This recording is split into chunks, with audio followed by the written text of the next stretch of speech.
ગાંધી જયંતિ દર વર્ષે 2 ઓક્ટોબરે ઉજવવામાં આવે છે, જે આ વર્ષે 2024માં તેમની 155મી જન્મ જયંતિ નિમિત્તે નસવાડી જંગલ ખાતાના કર્મચારીઓ દ્વારા સ્વચ્છતા અભિયાન હાથ ધરવામાં આવ્યું હતું. નસવાડી જંગલ ખાતાના કર્મચારીઓ દ્વારા કચેરીને સ્વયં સફાઈ કરવામાં આવી હતી.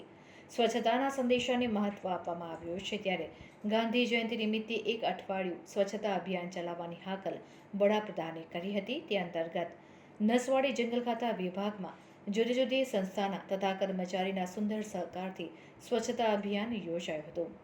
સ્વચ્છતા ત્યાં પ્રભુતા. રાષ્ટ્રપિતા મહાત્મા ગાંધીજીનું સ્વચ્છતા અંગેનું આ સૂત્ર ગાંધીજીનો સફાઈનો સંદેશ સૂચવે છે.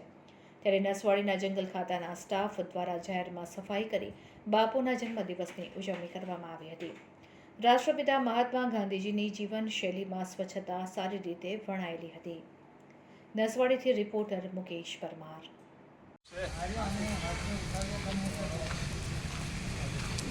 हाँ